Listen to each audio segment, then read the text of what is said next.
चीनी विदेश मन्त्री वाङ यी 3 दिने भ्रमणका लागि काठमाडौँमा भोलिबाट भेटवार्ता सुरु गर्ने तयारी। नेपाली कांग्रेसको केन्द्रीय समिति बैठक 25 सम्मलाई स्थगित। एमालेसँग चुनावी गठबन्धन गर्नुपर्ने केही नेताको प्रस्ताव। प्रवक्ता महत भन्नुहुन्छ मिश्रित धारणा आयो।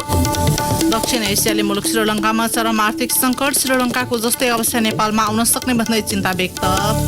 नेपाल प्रहरीमा थपिएका तल्लो तहका 3 पदमा बढुवा प्रक्रिया सुरु। 20,000 भन्दा बढी प्रहरीको बढुवा हुने। रुसमाथिको निर्भरता हटाउन युरोपेली संघद्वारा अमेरिकासँगको ग्यास आयातका लागि सम्झौता। र एक दिवसीय क्रिकेटमा पपुवा न्युगिनीद्वारा नेपाल 6 रनले पराजित। रोहित पौडेलद्वारा ओडीआईमा नेपालबाट सर्वाधिक रन बनाउने कीर्तिमान कायम। नमस्कार, कान्तिपुर डायरीका साथमा साथी प्रिन्स र म पार्वता। समाचार अब विस्तारमा। 3 दिने नेपाल भ्रमणको लागि चिनिया विदेश मन्त्री वाङ यी काठमाडौँ आइपुग्नु भएको छ।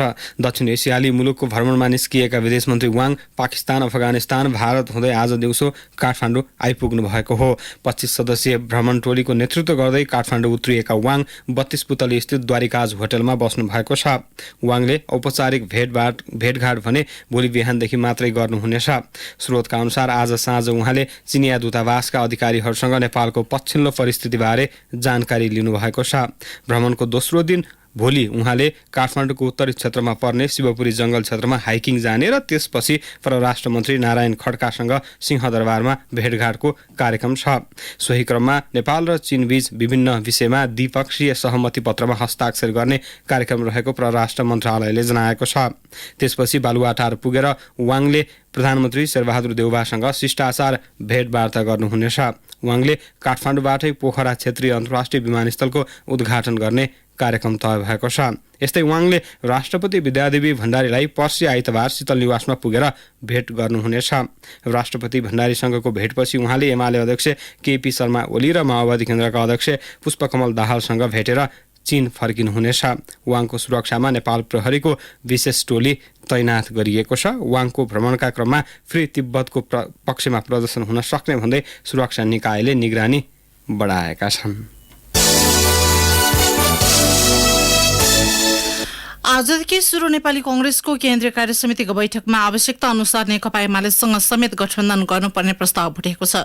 बैठकमा धारणा राख्ने क्रममा कतिपय जिल्लाको अवस्थाबारे जानकारी गराउँदै केन्द्रीय सदस्यहरूले आवश्यकता अनुसार एमालेसँग समेत गठबन्धन गर्नुपर्ने प्रस्ताव गरेका हुन्। आजको बैठकमा कांग्रेसको चुनावी अभियानमा खटिएका 21 जना केन्द्रीय सदस्य र 6 प्रदेशका सभापतिले धारणा राखेका थिए। त्यसक्रममा केन्द्रीय सदस्य मुक्ता कुमारी यादवले सिन्धुलीमा स्थानीय तहको निर्वाचनमा जित हासिल गर्न एमालेसँग गठबन्धन गर्नुपर्ने अवस्था रहेको बताउनुभयो। यस्तै कर्णाली प्रदेश सभापति ललित जङशाहीले पनि कर्णाली प्रदेशका कतिपय जिल्लामा माओवादी केन्द्र विरुद्ध एमालेसँग गठबन्धन गर्नुपर्ने अवस्था रहेको बताउनु भएको थियो। बैठकमा बोल्ने नेताहरूले स्थानीय आवश्यकता मदभार समेतको व्याख्या गरेर पार्टीलाई लाभ हुने गरी मात्रै गठबन्धन गर्नुपर्ने धारणा राखेका थिए। अधिकांश नेताहरूले गठबन्धन गर्ने विषय केन्द्रबाट निर्णय गर्न नहुने समेत तर्क गरे। कांग्रेस प्रवक्ता प्रकाश शरण महतले बैठकमा वक्ताहरूले मिश्रित धारणा राखेको बताउनुभयो। उहाँले सरकार निर्माणको क्रममा एक खालको गठबन्धन बनेको भए पनि चुनावी गठबन्धन बारे अहिले यो दलसँग गर्ने र अर्को दलसँग नगर्ने भनेर कांग्रेसले नभनेको उल्लेख गर्नुभयो। सभापति शेरबहादुर देउवाले पनि सत्ता गठबन्धनलाई चुनावी गठबन्धनको रूपमा अघि बढाउने मनस्थिति बनाउनु भएको छ। यसैबीच सभापति शेरबहादुर देउवाले चुनावी गठबन्धनको विरोध गरिरहेका नेताहरूलाई निर्वाचन जितेर देखाउन चुनौती दिनुभएको छ। केन्द्रीय समिति बैठकमा देउवाले अहिले गठबन्धनको विरोध गर्दा भोलि चुनाव जितेर देखाउन चुनौती रहेको बताउनु भएको हो। स्थानीय तहको चुनाव नजिकै गर्दा कांग्रेसका अधिकांश नेताहरूले केन्द्रबाटै चुनावी तालमेलको निर्णय गर्ने विषयको विपक्षमा अभिव्यक्ति दिँदै आएका छन्। यसमा शेखर कोइराला सम्मका नेताहरू बढी छन्। केन्द्रीय समितिको बैठक पर्सि आइतबार बिहान 11 बजे ललितपुरको सानेपा स्थित पार्टी मुख्यालयमा पुनः बस्ने कांग्रेसले जनाएको छ। नेपाली कांग्रेसका नेता डाक्टर शेखर कोइरालाले सभापति शेरबहादुर देउवालाई भेटेर नेपाल विद्यार्थी संघ र तरुण दलको तदर्थ नेतृत्व चयन गर्दा परामर्श नगरेको भन्दै असन्तुष्टि जनाउनु भएको छ। प्रधानमन्त्री निवास बालुवाटारमा उहाँहरूबीच बिहान झण्डै 1 घण्टा छलफल भएको थियो। पार्टीको 14औं महाधिवेशनपछि सभापति देउवा र कोइराला बीच पहिलो पटक भेटवार्ता भएको हो। छलफलमा कोइरालाले आफूलाई समानान्तर समूह बनाएर अघि बढ्न दबाव आएको समेत देउवालाई सुनाउनु भएको थियो। जवाबमा देउवाले मिलेर अघि बढ्ने बताउनु भएको थियो। कांग्रेस सभापति देउवाले अस्ति बुधबार नेभी संघको अध्यक्षमा दुजाङ शेर्पा र तरुण दलको अध्यक्षमा विद्वान गुरुङलाई नियुक्त गर्नुभएको थियो। त्यसमा असन्तुष्ट बनेका शेखर समूहका नेताहरूले सभापति देउवाले एकलौटी गर्दै गए भातृ सङ्गठनहरूमा समानान्तर समिति बनाउनु पर्नेमा जोड दिएका छन्। यसैबीच नेभी सङ्घ र नेपाल तरुण दलको अध्यक्ष मनोनयनलाई लिएर कोइराला समूह निकट विद्यार्थीले आज पार्टी मुख्यालयमा नेतृत्व विरुद्ध नाराबाजी गरेका छन्। भातृ संस्थाहरूको तदर्थ समिति गठनको विषयमा कङ्ग्रेसभित्र असन्तुष्टि चुलिएको छ। नेभी सङ्घ र तरुण दलमा सभापति देउवाले परामर्श नगरी तदर्थ समिति गठन गरेको भन्दै त्यसको विरोधमा कोइराला पक्षले आगामी सोमबार तरुण विद्यार्थी भेला समेत बोलाएको छ।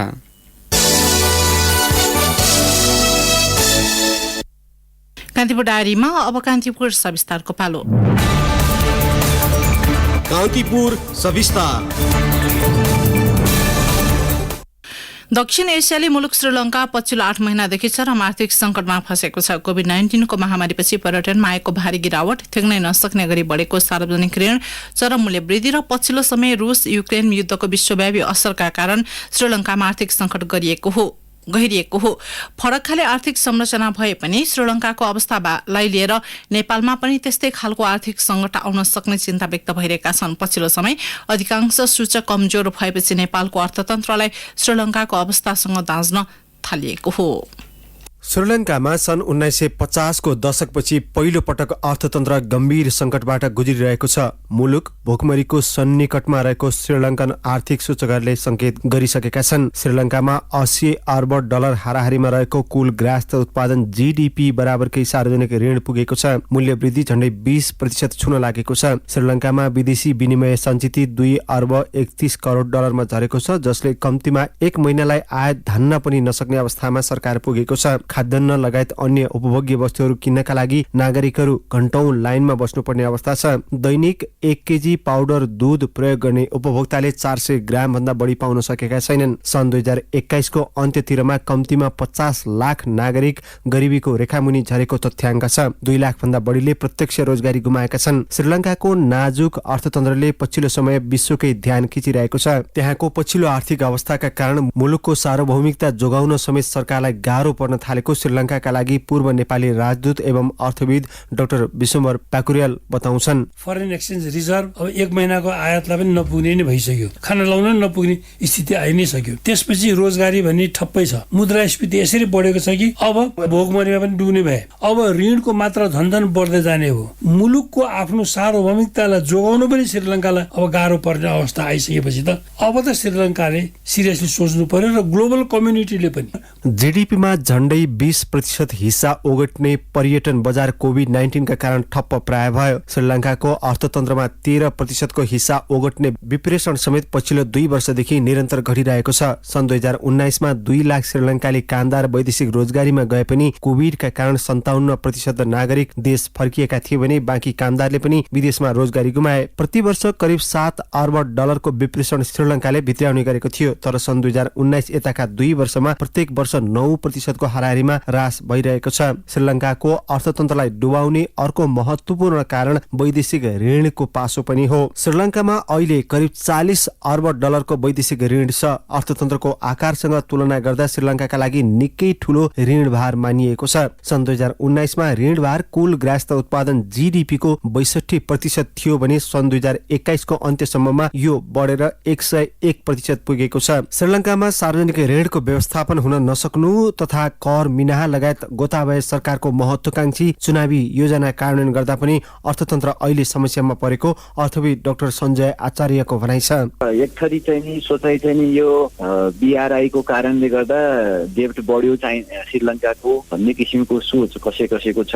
तर त्यो बीआरआई को कारणले चाहिँ नि खास बढेको होइन। बीआरआई को ऋण भनेको ओभरअलमा श्रीलङ्काको पब्लिक डेब्ट जति छ त्यसको चाहिँ जम्मा 10% मात्रै छ र उसको बेसिकल्ली बहुराष्ट्रिय कम्पनीहरू त्यसपछि द्विपक्षीय आर्थिक सहयोगहरू मार्फत आएको सहयोगको भाग चाहिँ नि झन्डै 40% भन्दा बढी छ। र त्यो श्रीलङ्काको अर्थतन्त्र खास गरी पब्लिक डेब्ट यो सार्वजनिक ऋणमा यसरी डुब्नुको कारण पहिलेदेखि नै यो ऋणमा आधारित अर्थतन्त्र थियो। कुल गारस्थ उत्पादनको 100% भन्दा बढी चाहिँ पब्लिक डेब्ट छ श्रीलङ्काको। फरक खाले आर्थिक संरचना भए पनि कमजोर प्रशासनिक संयन्त्र र सरकार स्थिर नहुँदा नेपालको अर्थतन्त्र पनि श्रीलङ्काकै बाटोमा जान सक्ने भन्दै चिन्तायुक्त विश्लेषण वितरण भइरहेका छन्। पुँजीगत खर्च हुन नसक्दा बजारमा अहिले लगानी योग्य रकम तरलताको अभाव छ। उत्पादन भएर निर्यात प्रवर्धन हुन नसक्दा मुलुकको व्यापार घाटा 8 महिनामै 11 खर्ब 60 अर्ब रुपियाँ पुगिसकेको छ। विदेशी विनिमय सञ्चित घटेर 9 अर्ब 75 करोड डलर भएको छ, जुन मुस्किलले 6 महिनालाई मात्रै आयात धान्न सकिने अवस्था छ। मुलुकमा आन्तरिक उत्पादन नहुने, व्यापार घाटाको बढ्दो खाडल र सार्वजनिक खर्च चलाउन पनि वैदेशिक ऋण लिने परिपाटीले मुलुकको आर्थिक भविष्य जोखिममा पार्ने अर्थविद गोविन्दराज पोखरेलको तर्क छ।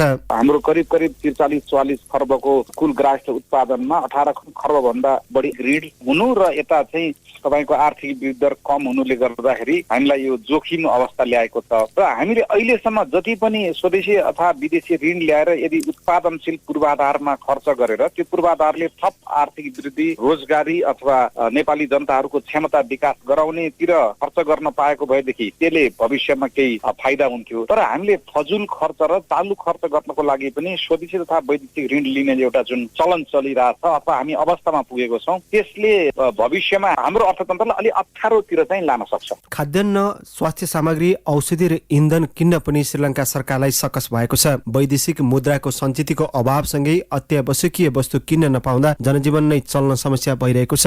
हुन त नेपालमा अर्थतन्त्रको ठूलो हिस्सा अनौपचारिक अर्थतन्त्रमा छ। सोही कारण पनि आर्थिक नकारात्मक सूचकले तत्काललाई भने प्रभाव नपार्ने अर्थविदहरू बताउँछन्। तर व्यापार घाटाको चाप र रेमिट्यान्स घट्दा नेपालमा पनि पछिल्लो समय विदेशी विनिमय सञ्चितमा गम्भीर असर गरिरहेको छ। त्यसैले विज्ञहरूले बिग्रदो अर्थतन्त्रलाई ट्र्याकमा ल्याउन नीति र व्यावहारिक सुधारमा जोड दिएका छन्। रेडियो कान्तिपुरका लागि अनिल परियार। कान्तिपुर सविस्तार। कान्तिपुर डायरीमा अब ब्रेकको पालो। ब्रेकपछि अब बाँकी प्रसङ्ग। नेपाल प्रहरीमा थपिएका तल्लो तहका 3 पदमा बढुवा प्रक्रिया सुरु भएको छ। प्रहरीका तल्लो तहमा लामो समयदेखि बढुवा नहुँदा अधिकारीहरूको मनोबल खस्किएको निष्कर्षसहित थप भएका पदमा बढुवा प्रक्रिया थालिएको हो। प्रहरी नियमावली 2071 को 9औं संशोधन मार्फत जवान र हवलदारको बीचमा सहायक हवलदार, हवलदार र प्रहरी सहायक निरीक्षकको बीचमा वरिष्ठ हवलदार तथा प्रहरी निरीक्षक र प्रहरी नायब निरीक्षकको बीचमा वरिष्ठ नायब निरीक्षक पद सिर्जना गरिएको थियो। यसमा एकैपटक बढुवा गर्न कार्य सम्पादन मूल्याङ्कन चाहिने भएकाले पहिलो पटकलाई वरिष्ठताका आधारमा बढुवा गर्ने प्रक्रिया थालिएको गृह मन्त्रालयका एक अधिकारीले बताए। गृह मन्त्रालयको प्रहरी प्रशासन शाखाका उपसचिव गणेश गैरेका अनुसार नियमावली संशोधनपछि 3 पदमा गरेर 20,419 प्रहरीको बढुवा हुनेछ।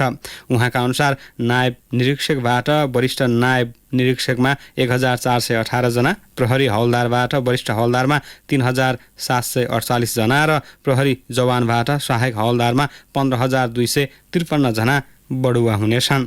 यीमध्ये पहिलो चरणमा हिजो प्रहरी वरिष्ठ नायब निरीक्षकमा 191 जना, प्रहरी वरिष्ठ हवलदारमा 1,173 जना तथा प्रहरी सहायक हवलदारमा 1,752 जना बढुवा सिफारिस भएका छन्। दरबन्दी सिर्जना भए अनुरूप क्रमशः बढुवा गर्दै लैजाने प्रहरी प्रधान कार्यालयको मानव स्रोत एवं प्रशासन विभाग अन्तर्गतको कर्मचारी प्रशासन शाखाले जनाएको छ।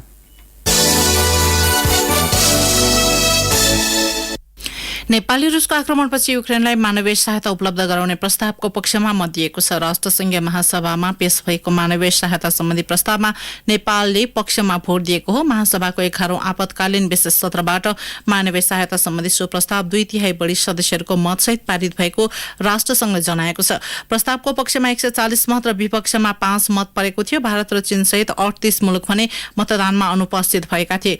नेपालले यसअघि युक्रेनमाथि रुसले गरेको आक्रमणको आलोचना गर्दै पारित भएको प्रस्तावमा पनि समर्थन जनाएको थियो। नेकपा एकीकृत समाजवादीको केन्द्रीय कमिटी बैठकले केन्द्रीय विभाग तथा प्रदेश कमिटीमा विभिन्न जिम्मेवारी बाँडफाँड गरेको छ। केन्द्रीय कमिटीको तेस्रो पूर्ण बैठकले पार्टीका केन्द्रीय विभागहरू र प्रदेश कमिटीलाई पूर्णता दिने निर्णय गरेको छ। अर्थ तथा योजना विभाग प्रमुखमा डाक्टर विजय कुमार पौडेल, आर्थिक विभागमा सोमप्रसाद पाण्डे, उद्यमशीलता विकास विभागमा डाक्टर तारा प्रसाद जोशी र उद्योग तथा वाणिज्य विभागमा मुकुन्द न्युपानेलाई जिम्मेवारी दिएको सो पार्टीले जनाएको छ।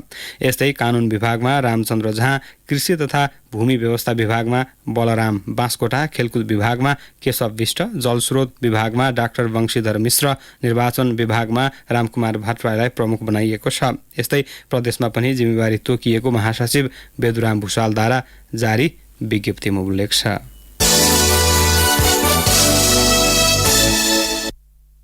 अमेरिकाले कोभ्याक्स सुविधामा उपलब्ध गराएको 92 लाख डोज फाइजर खोपमध्ये 7,50,000 मात्रा आज ल्याइएको छ। स्वास्थ्य मन्त्रालयका फार्मेसी अधिकृत बडेबाबु थापाका अनुसार आगामी सोमबार थप 7,50,000 मात्रा खोप नेपाल ल्याइनेछ।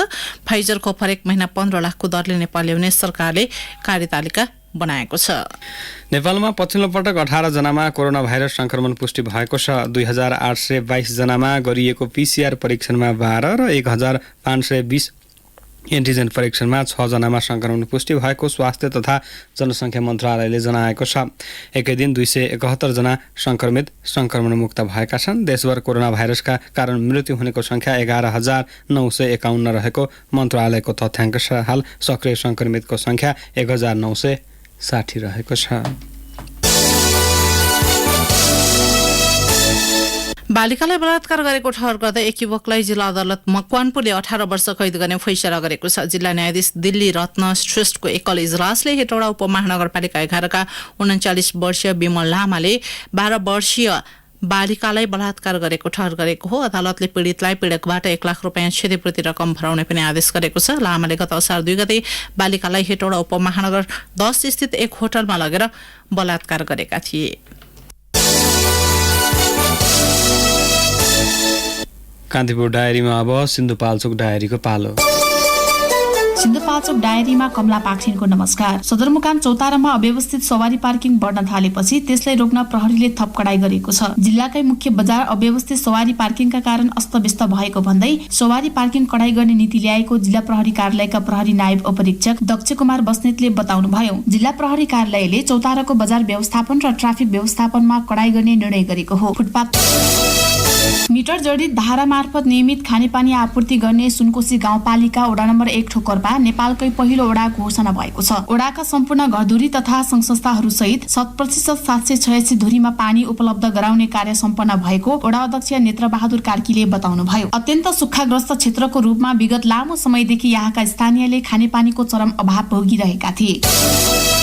पाँचपोखरी थाङपाल गाउँपालिकाका वडा अध्यक्ष सहितका जनप्रतिनिधिहरूले आफूले पाउने सेवा सुविधाबाट गाउँपालिका सीमा क्षेत्रमा आकर्षक प्रवेशद्वार बनाएका छन्। गाउँपालिकाको पर्यटन प्रबन्धनका निम्ति पालिकाभित्र रहेको विभिन्न कला संस्कृति र मौलिकतालाई झल्काउने गरी प्रवेशद्वार निर्माण गरिएको छ। गाउँपालिकाको 8 वटा वडाका वडा अध्यक्षहरूलाई छुट्याएको सवारी साधन खरिद तथा अन्य सुविधा बापतको 40 लाख र पालिकाको थप 10 लाख गरी 50 लाख लागतमा प्रवेशद्वार निर्माण भएको हो। पर्यटनको आकर्षण केन्द्रको रूपमा रहेको पाँचपोखरी थाङपाल गाउँपालिकाले प्रवेशद्वारसँगै पुस्तकालय सहितको सूचना केन्द्र र प्रसिद्ध धार्मिक स्थल पाँचपोखरीको झल्को दिने गरी 5 वटा पोखरी सहितको महादेवको मूर्ति पनि स्थापना गरेको छ।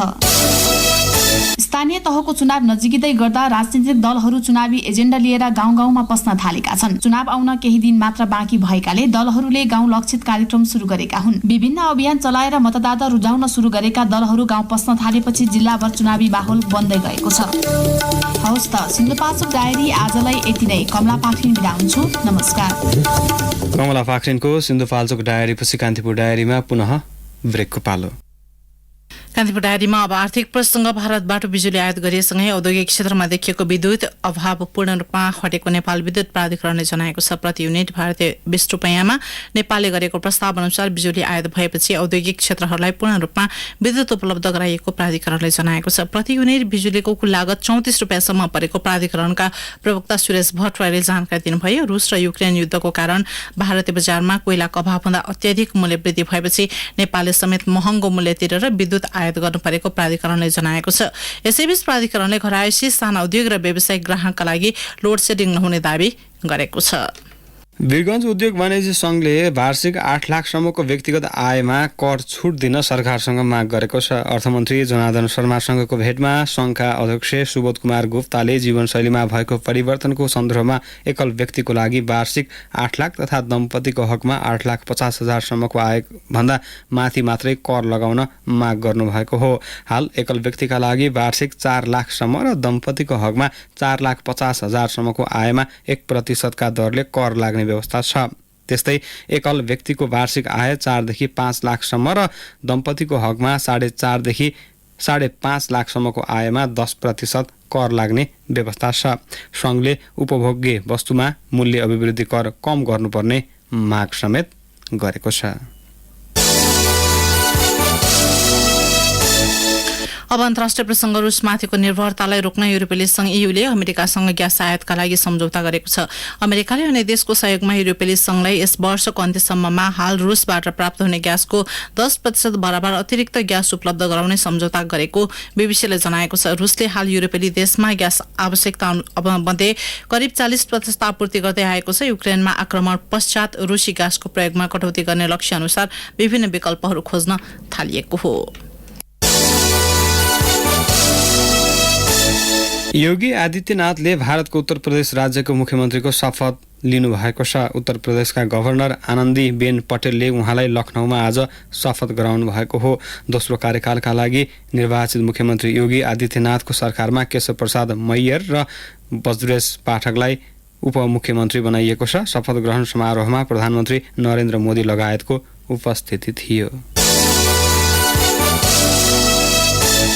अब खेल प्रसङ्ग युवा ब्याटर रोहित पौडेलको शानदार कीर्तिमानी शतकका बावजुद नेपाल पपुवा न्युगिनी विरुद्धको एक दिवसीय क्रिकेटमा 6 रनले पराजित भएको छ। कीर्तिपुर स्थित त्रिवी क्रिकेट मैदानमा 293 रनको लक्ष्य पछ्याएको नेपाल निर्धारित ओभरमा 8 विकेट गुमाउँदै 286 रनमा समेट्यो। नेपालका आरिफ शेखले 34, कुशल भुर्तेलले 32 रन योगदान गरेका थिए। यसअघि नेपाली टसजितेर फिल्डिङ रोजेपछि ब्याटिङ गरेको पपुवा न्युगिनीले निर्धारित ओभरमा 8 विकेटको क्षतिमा 292 रन बनाएको थियो। पपुवा न्युगिनीका चार्ल्स अमिनीले सर्वाधिक 77 रन तथा कप्तान असाद भालाले 60 रन बनाएका थिए। नेपालका कमल ऐडी, सोमपाल कामी, दिपेन्द्र सिंह ऐडीले समान 2 विकेट हात पारे। कप्तान सन्दीप लामिछाने र आरिफ शेखले 1 विकेट लिए। यसैबीच नेपालका लागि रोहित पौडेलले ऐतिहासिक शतक प्रहार गर्दै एक दिवसीय क्रिकेटमा सबैभन्दा बढी रनको कीर्तिमान बनाएका छन्। पौडेलले 107 बलमा 4 छक्का र 7 चौका प्रहार गर्दै 126 रन जोडेका हुन्। यसअघि पारस खड्काले बनाएको 115 रनको कीर्तिमान रोहितले तोडेका हुन्। त्यस्तै 19 वर्षीय पौडेल एक दिवसीय क्रिकेटमा शतक प्रहार गर्ने पूर्व कप्तान पारस खड्कापछि दोस्रो खेलाडी समेत बनेका छन्।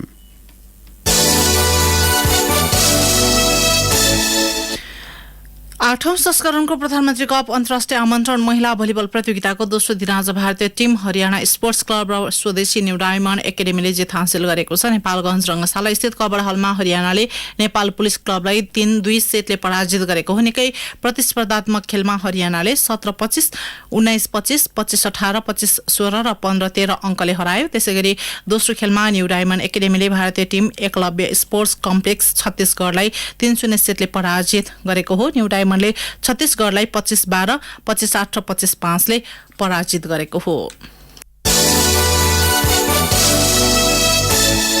इटाली दोस्रो पटक विश्वकपमा छनौट हुन असफल भएको छ। युरोपियन छनौट अन्तर्गत प्लेअफका लागि भएको खेलमा नर्थ म्यासेडोनियासँग 1-0 गोल अन्तरले पराजित भएपछि इटालीको विश्वकप यात्रा टुङ्गिएको हो। विश्वकप छनौटमा इटालीले घरेलु मैदानमा भोगेको यो पहिलो हार हो। इटाली यसअघि सन् 2018 को विश्वकपमा समेत छनौट हुन असफल भएको थियो। इटाली सन् 2020 को युरोकप च्याम्पियन बनेको थियो। हवस् यिनै प्रसङ्गसँगै कान्तिपुर डायरीका आजका सम्पूर्ण बुलेटिन यही सकिन्छन्। भोलि बिहान 6:30 बजे हाम्रो नियमित बुलेटिन हुने नै छ। साथी प्रिन्स र म पार्वता आज्ञा माग्छौँ। नमस्कार, शुभरात्रि।